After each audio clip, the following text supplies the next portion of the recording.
Inoue just had a fight last night. Well, for me, at like 2 a.m., I'm on the West Coast. Inoue just had a fight. And I'm starting to ask myself, because here's the thing, right? They've been championing Inoue for a while, and he hasn't really fought anybody. He fought, like, what was that dude's name? Coco Tijian and Neri. And, Neri dropped him, but it was kind of random because he did end up getting finished, pause. But um, he did, Naoya Inoue did beat Stephen Fulton, but Stephen Fulton was a soft touch, and that was a cool, it's cool to see the co-promotion. But at the end of the day, Stephen Fulton is a soft touch. As great of a boxer as he is, Inoue is also a great boxer, but Stephen Fulton doesn't have any pop, which is why I feel as though he was kind of a red herring for Inoue to buy him some more time. When I say buy some more time, I look at it like this: ESPN, they're trying to get as much money out of Inoue, as much free money out of Inoue as they can before they bring him to the States to start fighting some of these bad boys in his weight class. Most, when I think of the like real demons around him, around his weight class, I'm thinking of like Bam Bam Rodriguez said he would fight him, Shushu Carrington, and they said they're down. They said they're down, and ESPN has been like, oh, our Top Rank, I should say, they've been like, I don't know, man. You should stay away from him. You don't, maybe you're not ready. But I don't think that they're doing it because they're trying to protect Shushu Carrington, because he brought it up directly. You know what I mean? Bam Rodriguez. I mean, even he said he'll fight anybody, but they keep telling, everywhere you look, they keep telling these guys, I don't know if you're ready. I don't know if you're ready. But how are they not ready if, look, they said they're ready and they've been cooking everyone you've been putting in front of them. Something has got to give, and you can only get so much free money out of your cash cow before you have to challenge them. I know they don't want to make the same mistakes that DAZN made with Canelo, and even PBC made with Canelo, but you have to challenge your guys. In ESPN, when have you ever cared about anyone being ready? When the bag is big enough, you've shown already that you'll throw a prospect to the win, i.e. Jared Anderson getting destroyed by Bacoli. Y'all knew he wasn't going to win that fight. You had to have known, because after that fight was over, the first thing Bob Arum said was, it was a bad matchup.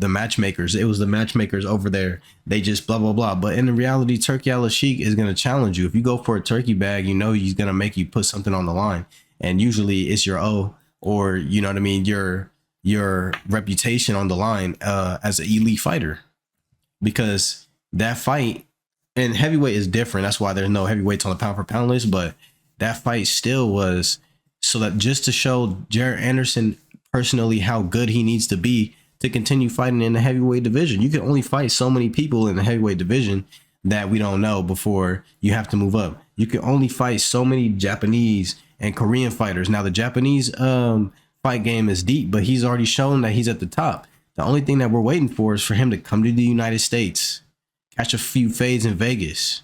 You know what I mean? Even Junto Nakatani, the other Nakatani who's at 135, I forget his name off the top, who fought Teofimo Lopez and, a bunch of guys at 135. They made the move to the United States at one point, but for some reason, just for whatever reason, we can't seem to get Inoue out here. We can't, and people keep saying, oh, well, you get in the ring. Bro, stop being gay, bro. Stop being fucking annoying with that shit.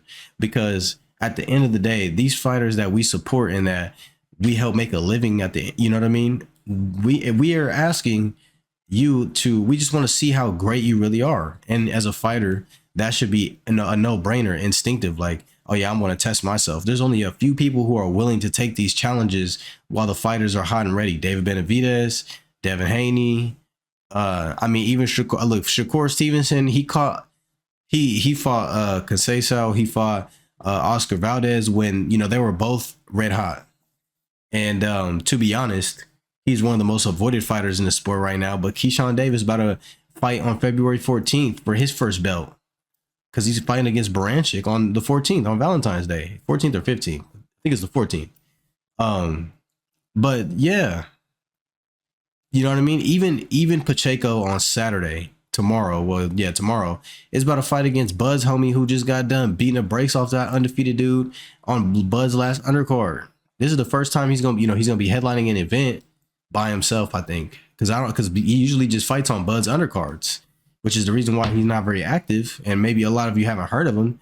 But David Benavidez, little homie, Diego Pacheco, he's about to catch a risky fade at 168. Even though he's, 6'4" and he's tall, 168 pounds. Understand, Steven Nelson ain't no joke. So my point is this. The people who are willing are able. You know what I mean? They're getting it done. They're doing what it is that we expect out of the fighters that we support. And they're putting themselves in position to have a great, solid legacy. But not only that, but to also learn healthy lessons early on in their careers before they're in too deep. Because to be honest, I think Inoue is in the way of some of these young fighters getting that high profile fight at the lower weight divisions that they need. Because, I mean, yes, we know Bam Rodriguez, we know, but they keep trying to direct these guys other places. I mean, look, if he moved up three pounds and fought Junto Nakatani, I'd be like, hey, that's solid. But in the lower weight classes, if you go from 115 to 122, that is 7 pounds. But it's all about skill in those weight divisions up until you get to where you're pushing 130, 135, 140, where you got guys coming down from like, you know what I mean, real heavier weights, cutting it down 30 pounds, 25 pounds. And, you're pushing more mass, pause. That's when, the weight, it is dangerous, but we've seen great fighters move up in weight 3-4 divisions to get some of these fights made and be undisputed and all these things. Bud Crawford, Devin Haney is potentially, he says he's going to 147. Bud is all the way came from 135. He's all the way at 154. Might even fight at 168 soon if he gets the Canelo fight. So there's no excuse. There's too many examples of fighters saying, you know what, I'm gonna take the risk. I'm gonna go lock in, and we're gonna go do our thing. There's too many examples of this. There's far too many. I'm sorry. I'm not hearing that.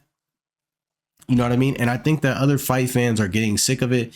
People, and I'm not talking about fight fans that are fanboys of a fighter who they just posting love letters. Some dude posted a love letter to Tank Davis. Like, all of that is weird, bro. I'm talking about people who just want to see skilled boxing matches go down between fighters that are red hot.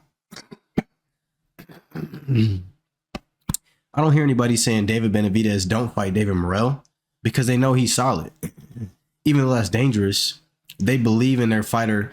All David Benavidez fans believe in the fact that David Benavidez can hold his own in the ring. But the people that are like, oh, this guy don't fight that guy, I think they don't believe in their fighters' abilities, and they don't want to see him lose because they're so fanned out. And that stuff like that is what's wrong with the sport. It all trickles down from what people are saying, and the promoters are trying to protect this guy. I feel you, but I just want to see him come out here and stop some people out here, man.